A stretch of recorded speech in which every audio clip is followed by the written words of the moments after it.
Hello, welcome to True Crime and Storytime. I am your host, Christy, and here I tell a true crime or a story that either you recommended or I've been personally interested in. Hey guys, so I've been doing, a lot of tragic stories, and I just felt like it was time to touch base with you guys, kind of let you know where I'm at, what's going on, things like that. If you've been around a while, like when I first started my channel, you would know that I am a disabled veteran. You guys already know I have fibromyalgia. I'm really limited to what I can and cannot do. I currently live with my grandparents, my husband and I, because my husband is my grandfather's primary caregiver. And I felt that this was an important video to do because a lot of us do have aging family members or are of age where we need care and we're not necessarily getting it, especially from those that we love and that's supposed to love us. Um, this isn't like the first time my husband and I were caregivers for a family member. We did it in 2021 for my grandma that lived in Colorado. We initially went out there for an infection she had in her foot because she just had an amputation. It was only supposed to be to make sure she got to and from post-op appointments and, making sure that everything is still set up properly and that she'd be okay. It turned into something far worse. Grandma ultimately ended up in a nursing home for rehab. She was supposed to get better and then come back home. And we were going to stay with her until, she passed. But she became complacent, I feel, in her situation. She started calling the nursing home home. She would come out on passes and she wouldn't remember that that was her apartment. And it was really sad. But what wasn't are the memories that we got, right? I got a whole bunch of great pictures and videos and audio recordings and just the memories that I get to share with her, that my husband got to share. My grandmother was a Christian woman.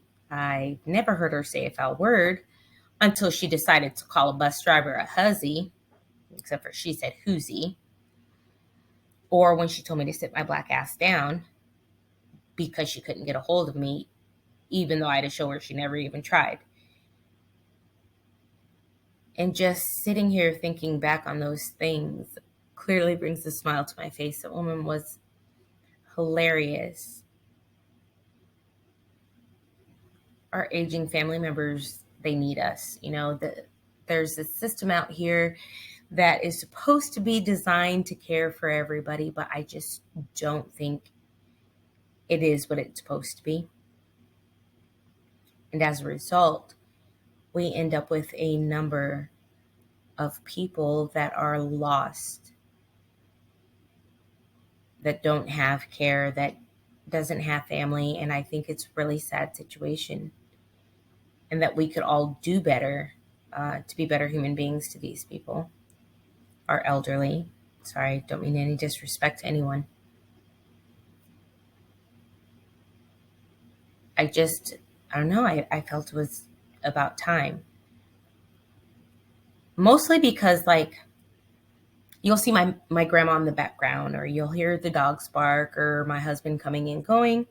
You may or may not see my grandpa wheeling through the house at some point, because he decided to get out of bed. It just varies from time to time. But because there's such variance in my life, I wanted to just be upfront with everybody.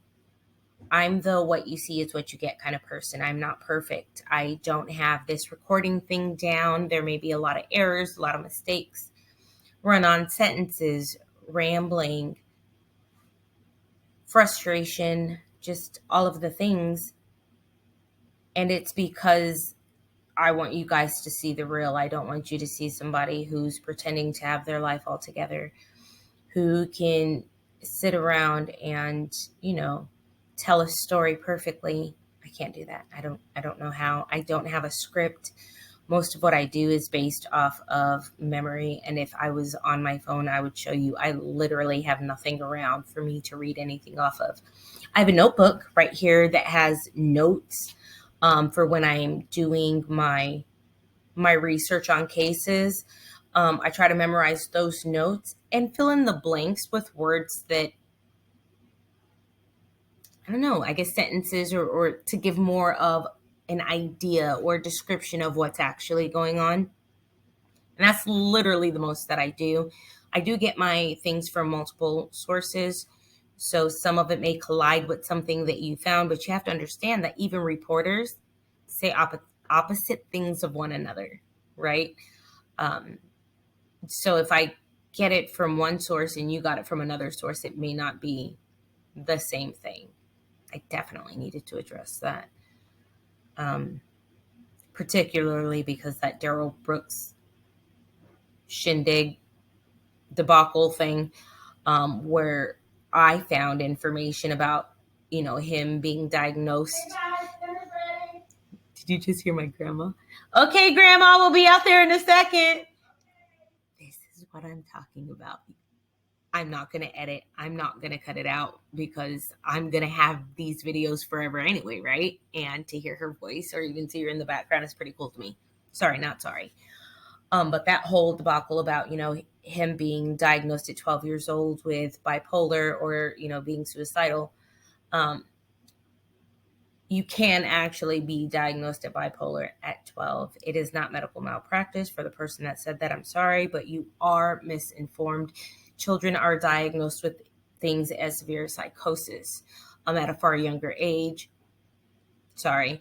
Or the number of baby mamas he has. Look, people, when I tell you there are multiple reports of him having 3, 4, and 5, I went with 3 because if he has 4 and 5, then clearly he has 3.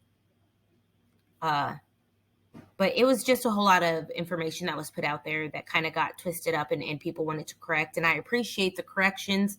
I just want you guys to understand that I am getting my information from multiple sources. So if it's different from whatever information that you have found on your own, I apologize. But there's that.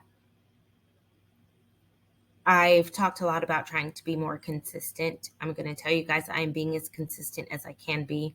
As a matter of fact, this is going up because I was not able to get my research done for the next series because, of course, I'm going to do my best to do parts now. I think those go over better because we had a lot of things going on in this house. We were in a bedroom. Our family room has since been converted into a studio apartment for my husband and I, which is where I'm at. So there was a lot of cleaning, rearranging, moving, and things of that nature. My daughter did come up for a brief visit. And when my family comes up, I'm sorry, unless they plan on being on video with me, I'm not recording. It's not going to happen. I don't see them as often as I used to. I'm used to my children being around for everything, and they're not. So when they're around, even my mom, when they're all around, nothing's happening.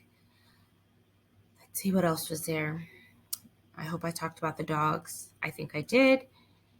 And yeah, Angel. Angel is always close by. He's actually to my right looking at me all crazy right now because I'm recording. And I asked him to be quiet because he does do a lot of coming and going because he checks on Grandpa, of course. You may also hear noise in the background because sometimes when Grandpa's in the bed, we do have a baby monitor. If Angel is busy working on a vehicle or running errands with Grandma, I will have the baby monitor close by. So if Grandpa needs something, I can hear him. You may pick that up. I'm not changing a damn thing. Sorry. This is my life.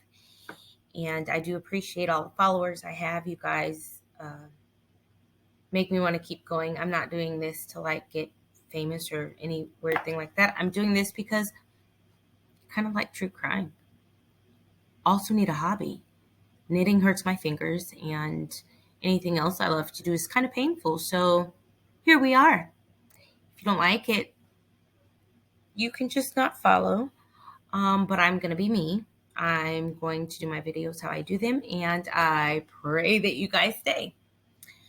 But until next time, I'm sending good vibes, well wishes, blessings, prayers, and all of the good things. If I've missed anybody and their thought process or belief, I apologize, but just know that it's all love from me.